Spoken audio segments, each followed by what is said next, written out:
Over 26 million Americans have chronic kidney disease, and millions of others are at increased risk.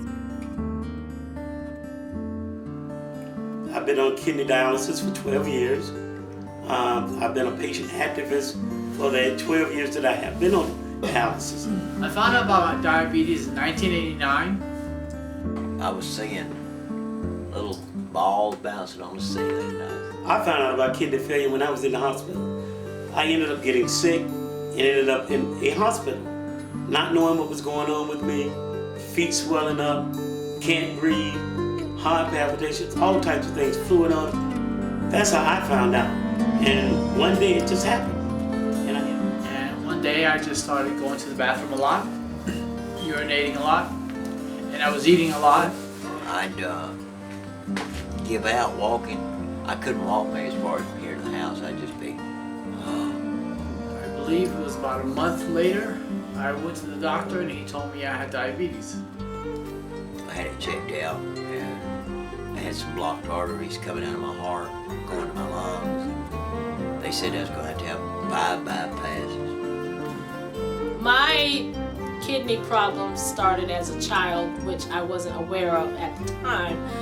But I always had kidney infections and things of that nature growing up. At that time, being a child, they didn't discuss the problems with me. I just knew that I always had to go to the doctor because I had a kidney infection. It's just a normal job, and it's not. This is life and death. It's not an assembly plant where you just do your thing and go home. Early detection can help prevent the progression of kidney disease to kidney failure. Thing that we do in our life is just, you have to remove pride. You know, my brother wanted to live. I've been on, right now, almost 35 years, be 35 years again in October 23rd. So I celebrate it almost like I do my birthday, believe it or not. Very important to get the word out about kidney disease and about donors and things of that nature and transplantation. I just think people really need to know. High-risk groups include those with diabetes, hypertension, and family history of kidney disease. Patients need to be aware. Patients need to be informed when even before they get to the point where dialysis is necessary. When you get a patient that is having problems, the education needs to start then.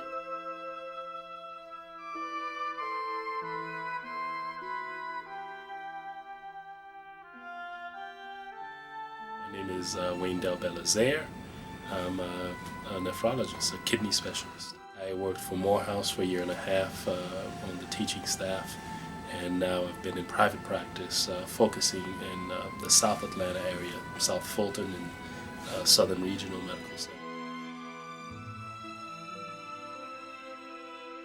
The most common disease that ends up causing kidney failure to the point where you need some kind of kidney replacement treatment, either dialysis, whether hemodialysis, peritoneal dialysis, or transplant.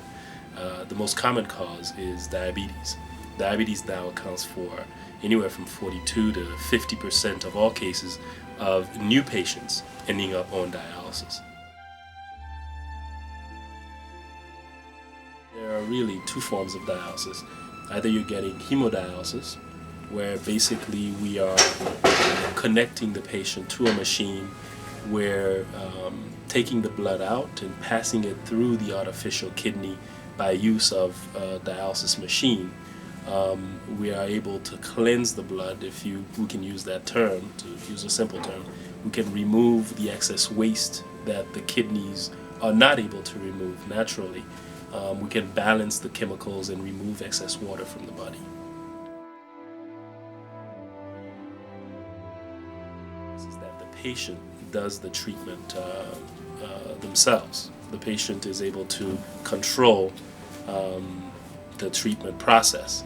The patient instills the fluid into the belly cavity. The patient is responsible for draining the fluid and so on.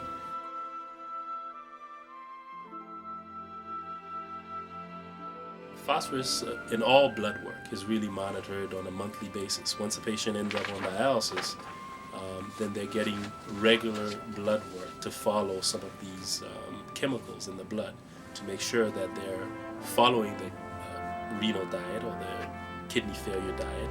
They're not consuming too much potassium, which is potentially lethal. They're not consuming too much phosphorus, which in the long term can cause severe problems with bones and so on. So these are followed on a monthly basis. Getting patients to be compliant is a problem. And we understand that it's difficult. Patients have severe limitations into what they can eat. So it's fairly difficult for them to really follow a renal diet, what we refer to as a renal diet. There are a lot of restrictions on the potassium that a patient can consume. There are a lot of restrictions on the amount of phosphorus. So ultimately it means avoiding a great many foods that people have learned to love over a lifetime. Nutrition is a big part of end-stage kidney disease, or in treating patients with end-stage kidney disease. Diet is very important. Not following a diet can literally be lethal. For example, potassium is one of the main things that we try to control, or the consumption of potassium. We try to limit that severely. So a patient who's not following the potassium diet places his life or her life in danger. The patients are counseled by a nutritionist who is trained in advising patients with kidney disease on which foods to avoid and which foods that they are allowed to consume. Of course, there are some foods that are high in potassium: pinto beans, orange juice, oranges, bananas, for example, that we try to get our patients to limit the consumption of these foods.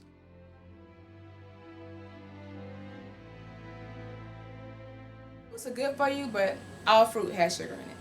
Okay. So, in anything that you eat, you just have to make sure that you portion it appropriately. So I wouldn't recommend eating, 3 or 4 apples a day, or, 2 or 3 bunches of grapes, because, even though fruit helps to increase your fiber, there's also sugar. There are very few foods that don't have sugar in them. So you just have to kind of balance it, so that you're acquiring, the adequate amount of carbohydrates in your diet, as well as, fats, and protein with your meats.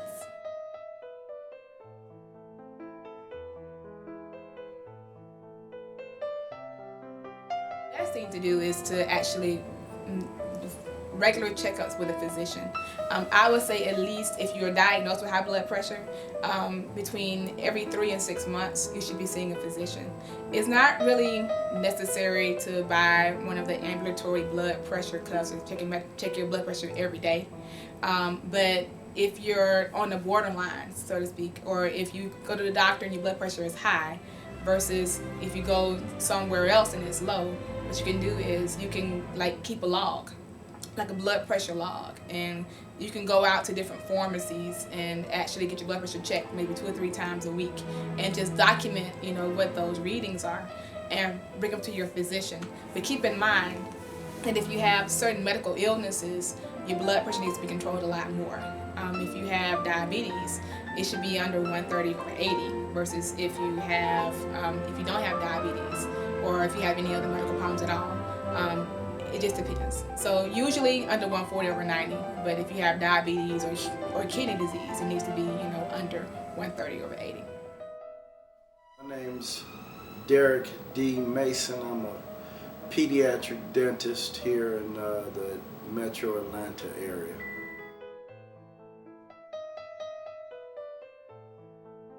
It's the eating factors, and people with kidney issues, renal issues, obviously need to take care of their teeth. Now, certain issues that come from taking renal medications, or diabetic medications, or hypertensive medications, can be as simple as those medications contain a lot of sugar in them, which a lot of people don't know, and that can lead to damaging your teeth. Also, if you take certain renal medications such as Neuro, for instance. That can lead to swelling of your gums, and then once again, painful ulcerations in your mouth, and then it once again compromises your health because you can't eat as effectively as you would like to. African Americans, Hispanics, Pacific Islanders, Native Americans, and seniors are at increased risk. African Americans make up, I believe, 13% of the U.S. population. But of all patients who end up on dialysis, African Americans probably account for a good 30% of those patients. Unfortunately, there aren't that many programs as far as like insurances. If there's a different, like if there are different illnesses, like if somebody is HIV positive, then like there are different groups to help with that. There's somebody who has Alzheimer's, then there's like an Alzheimer's Foundation. As far as insurance goes, your basic ones are going to be Medicare, for older patients, and Medicaid for the younger patients.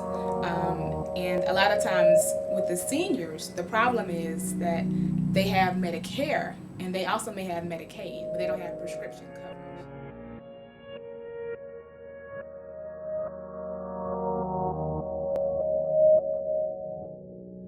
Full name Samuel Tito Jackson, and I serve as President and CEO of the Economic Empowerment Initiative Incorporated.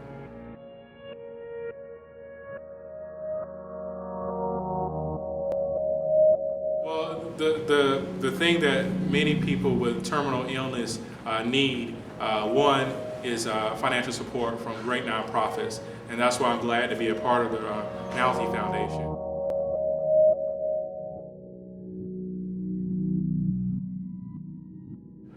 Health insurance is critical for success for anybody. If you can't have adequate health coverage, it's going to be hard for you to have a productive life when it comes to dealing with money, for making money, and underinsured and uninsured people continue to rise.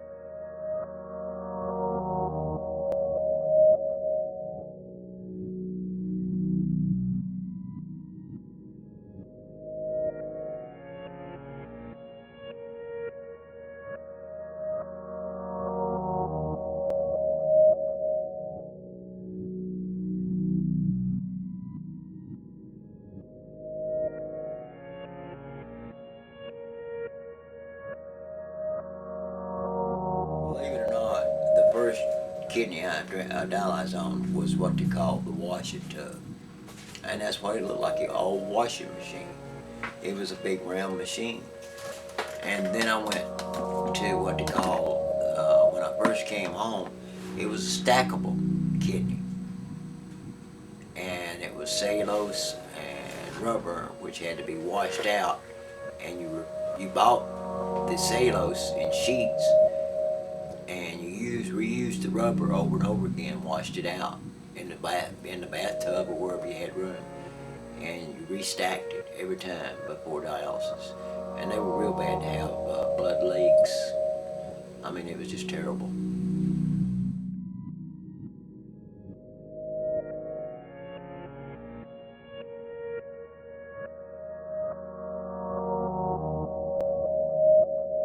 That was, you had to go before a board of directors in order to get on the kidney machine. And if you were, say, 70, 80 years old, there was a possibility that you didn't get on the machine. So I was lucky enough, being 18 and maybe having a longer future, they put me on dialysis. And I guess I was lucky enough to do that. Like, back in the 80s, and that was one of the most miraculous changes, I think, in dialysis that they've made. Rather than, beside the stackable kidney to the fiber kidney. To me, that was just life made over. Having to dialyze on an acid bath, I'd have more cramps. I had sickness. Oh, I'd come off the machine. I'd be so sick. I'd be have cramps, have to stop and pull off on the side of the road when I'd be in center coming home from Atlanta. I'd have to pull off on the side of the road. I'd have cramps, be sick, and then even after I got home, the light would hurt me when I'd lay, go in the house and start to lay down and go to bed. The light would just make my head just like it was pounding. And then they started me on that powdered bicarb, which worked out real good.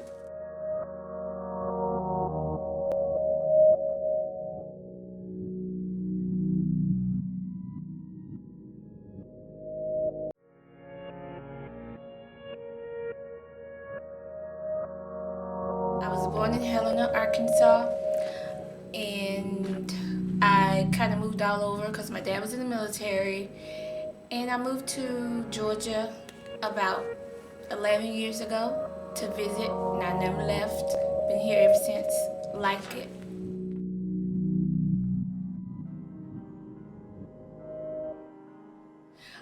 Well, when I was in high school, around 1990, I was diagnosed with hereditary angioneurotic edema, which is a C1 esterase inhibitor that I'm missing out of my blood, and that was something my mom had, and we didn't find out until an incident happened in school with me. And then in 1995, I was diagnosed with lupus.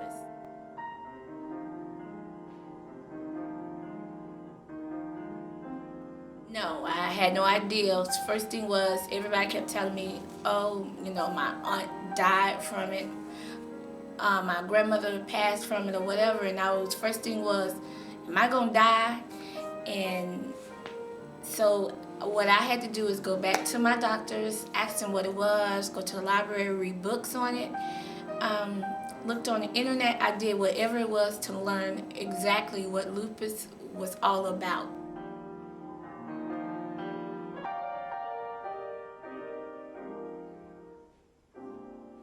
The lupus attacked my kidneys. It did it twice. First time they put me on chemotherapy, and I was doing Cytoxan. And it started my function. My function came back for about a year or so, and then that year later, my kidneys failed again, and they tried the Cytoxan again, and it wouldn't help.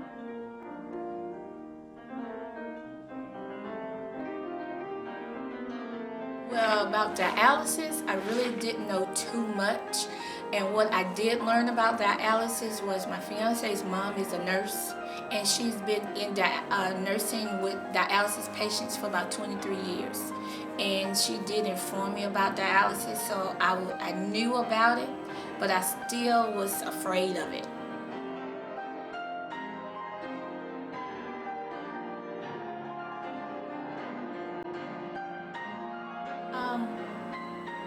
Well, about anybody who's considering donation, I would say do it. Because if I was a healthy body, I would do it because of the situation I've been in. So I would tell anybody, do it. I believe that your whole spiritual being would change if you knew that you could give someone else a quality of life that they was missing out on being a donor.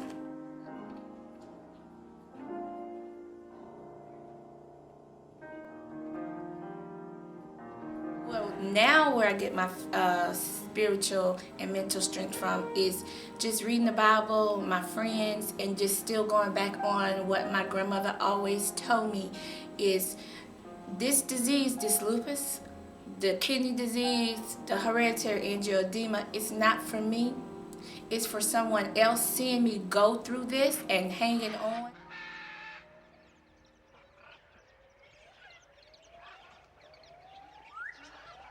The hardest thing I had to do with my son when telling him that I had lupus and that my kidneys were failing, I really just had to sit him down.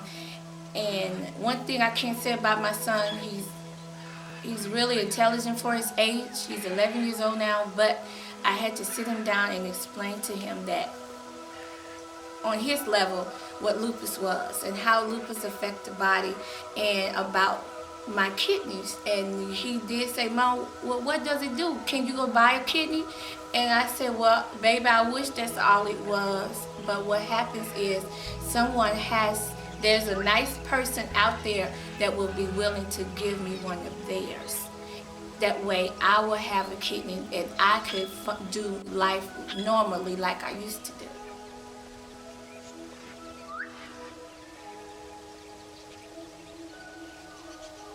Well, my lifestyle, I do work. I probably work approximately around 32 hours to 40 hours a week. But that's not my goal, is to work for someone. My plans are to work for myself. I do own my own business now and doing interior decorating and weddings. And my goal is someday to have one of the top interior design businesses out there, regardless of if I get my kidney transplant or not. I do plan on being one of the top designers out there, and I just want everybody to know, regardless of whatever your illness may be, your dreams are reachable.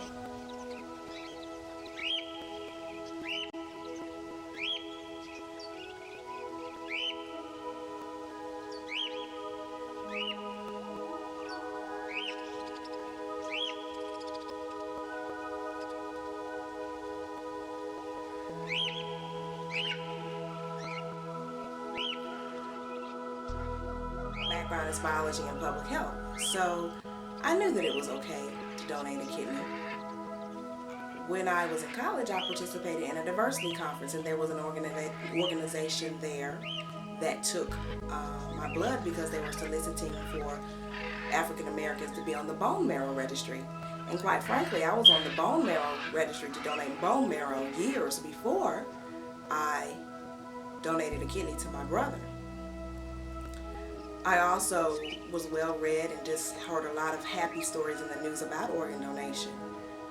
After my brother was diagnosed, I learned that one of my high school classmates was on dialysis, and then I learned that I had another friend of mine who had a transplant and I didn't even know it.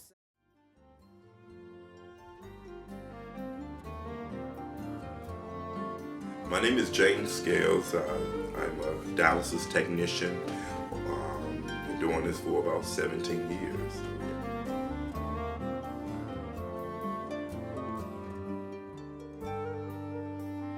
Some of the precaution that we use as technicians before we do anything, universal precaution is always the case. You make sure you have your gloves, your gowns, your face shield, and to protect yourself and the patient.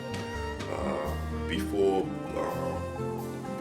putting a patient on the machine, we have to go through tests. We have to go through checking the machine to make sure the disinfectant is out of the machine, make sure the dialyzer are clear with Renality or any residual.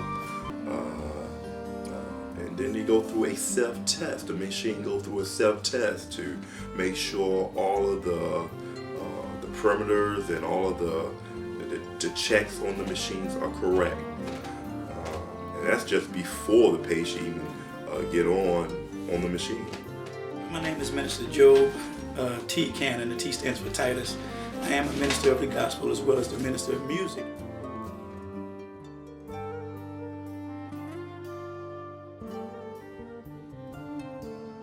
The church has a role, has a responsibility to make sure that the church is informed about the importance of eating healthy.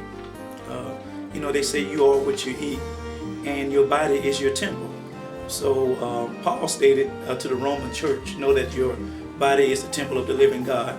So I believe when in that statement he's saying that we need to watch what we eat and watch what goes in and out of our temple.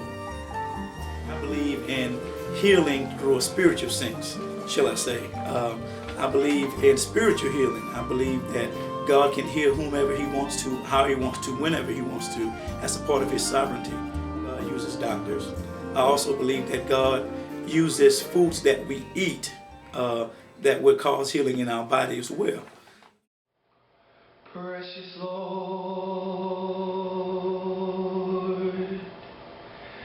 my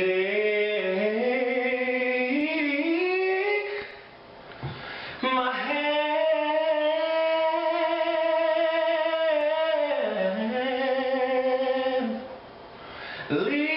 Ever think about what you can control in life? Think about it. What do you control in your life? Can you start your heart to beat? Can you make your brain function? Can you make your kidneys flow? Make urine?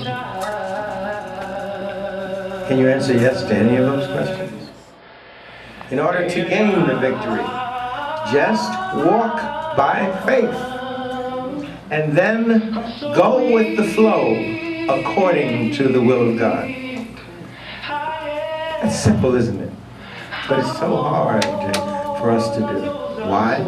Because we think we control things and we feel we have to put things in order according to our plan. Give the dream and the dreamer immortality. In many ways, the dreamer is mortal, but the dream is eternal.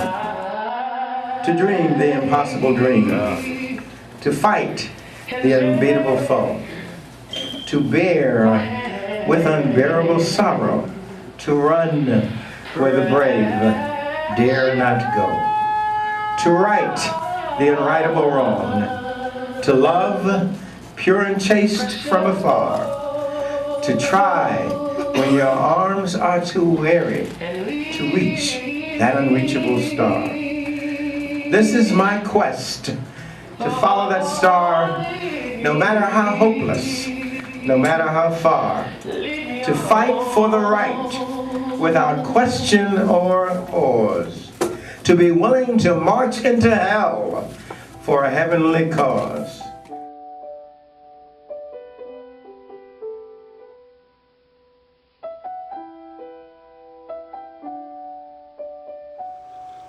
Thanks for joining us.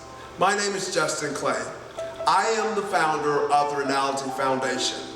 The Renality Foundation was founded to bring to light the reality of kidney disease and to help and support patients and their families deal with this serious disease.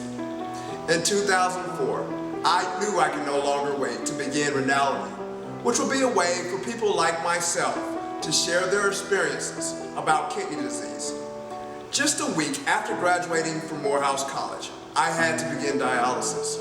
With my sister as donor, I was blessed to receive my transplant in 2004. I am now leading a fulfilling and active life. At this point in my life, my passion and goal is to help others who are experiencing what I have been through. Trust me, getting through the maze of finding someone who has had the same questions and found good answers can make the difference. I hope you will take the time to listen closely to the voices of those who have experienced the disease, as well as those who are sensitive to the disease, and having pledged their support to making the Renality Foundation as positive as possible. We need your help, whether small or large. When you provide your financial support, you will be helping us to continue and expand the Renality path to understanding by those who need help the most as they strive to lead productive lives while giving back to others. Thank you for joining the Renality Foundation.